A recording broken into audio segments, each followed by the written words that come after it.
As an Android user, I'm extremely jealous of how the iPhone 17 Pro is built.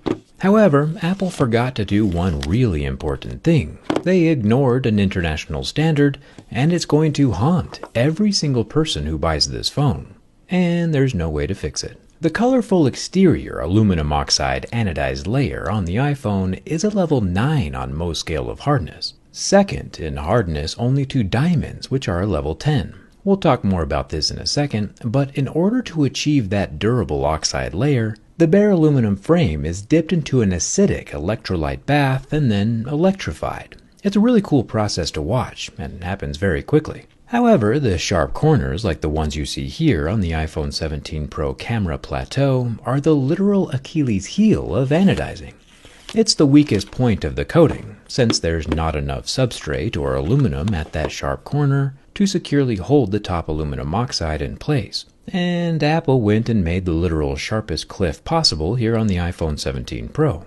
For some reason, Apple didn't add a chamfer, fillet, or radius around the camera plateau, and I think it was intentional, so it looks cooler. But that decision to look cool out of the box is going to plague everyone who owns this phone down the road. And I'll show you physically what I mean. I do still have a buy a big knife, get a little jerry-rig knife free deal going to the end of the month. Just add them both to your cart at the same time and the discount is automatic. But let's not get distracted.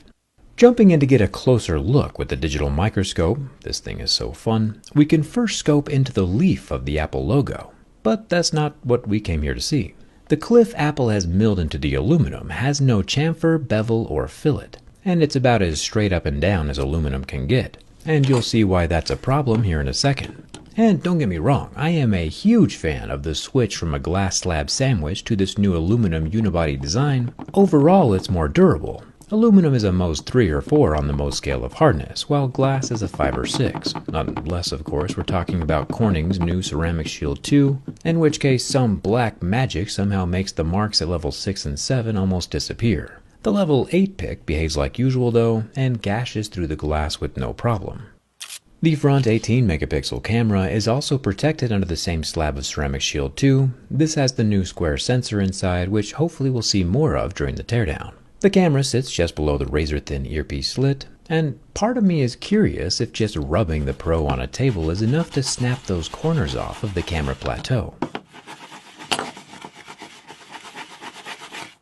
But nope, so far so good.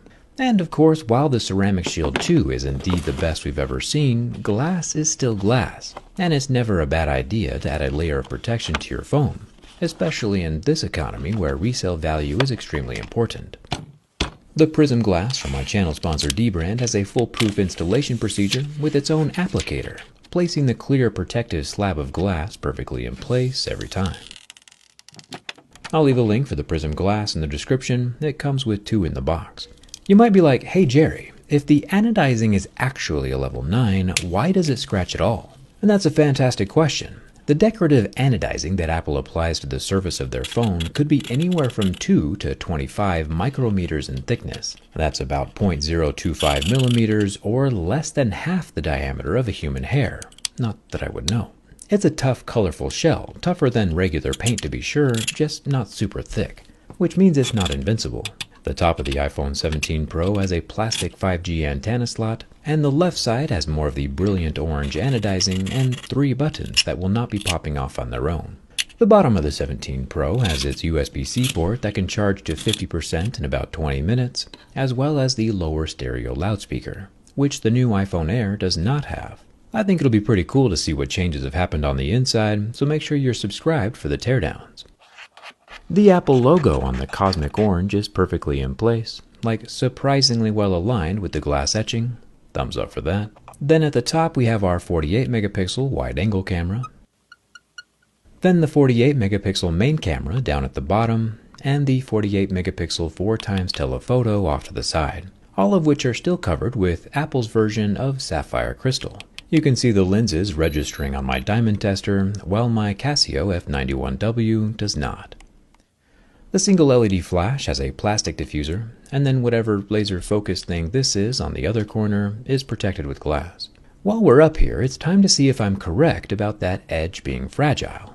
Let's say you have your phone in the same pocket as a coin. Pretty normal everyday situation. The exterior level 9 anodizing layer is able to withstand any abrasion from that coin, except for on the sharp corner of the camera plateau. The corner of the plateau is rubbed off and gone. What about keys, though? We've tested keys on anodizing before, and everywhere the oxide has been allowed to secure itself to the aluminum is protected from scratching, except for the sharp corner of the camera plateau. Again, after one incursion with a foreign object, that corner is now gone. Looking again through the microscope, the orange aluminum oxide is still looking fly, except for where it's not, and the silver is shining through. I think the deep blue anodizing is going to be even more susceptible to damage. The same coin that on the flat portion of the plateau gets sanded into dust, on the corner the anodizing is what chips away. The key, same thing. The plateau itself is super scratch resistant except for where Apple did not add the radius or curve to the plateau. The aesthetic design choice is going to end up looking worse in the long run because the anodizing just doesn't stick to that spot. It's a tad weird that Apple would do this. It's a well-known phenomenon, and there are several international standards for anodizing sharp corners. None of these are legally binding laws, by the way, just voluntary guidelines that manufacturers can follow if they want. The ISO standard says that sharp edges should be machined into a radius 10 times the intended thickness, which if Apple is using 25 micrometer thick anodizing, the minimum radius would be between 1/4 and 1/2 millimeter. The US military standard says about the same thing, a radius anywhere between 1/4 and 1/2 millimeter. But Apple just didn't follow either of those public suggestions. I'm sure the engineers at Apple suggested a fillet. It's usually the designers who veto smart ideas.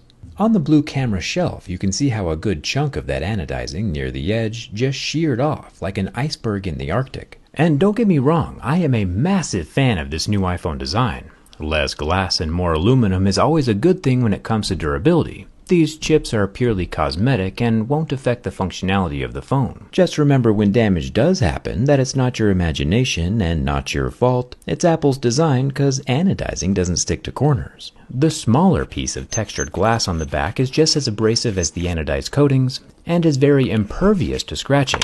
The dust just wipes away. If Apple would have added the same millimeter fillet to the camera plateau that they have everywhere else on the phone, there wouldn't be any issues with chipping, but it would look different than it does now. As it stands, the weakest point for cosmetic blemishes is going to be on that sharp edge where the anodizing isn't physically capable of sticking. And there's no way to avoid the inevitable chipping unless you never set your phone down, or, get a case. I'm not super nervous about the bin test on this one, it being a solid brick of aluminum and all. The 6.3-inch 3000 nit 120Hz Super Retina OLED display is also not affected by the heat from my lighter, even after 30 seconds of being torched. Finally, the bin test. There's more metal inside this 17 Pro than any other iPhone that Apple has ever made, so there's no surprise that it has zero flex, zero cracks, zero creaks, and zero damage when it comes to structural rigidity.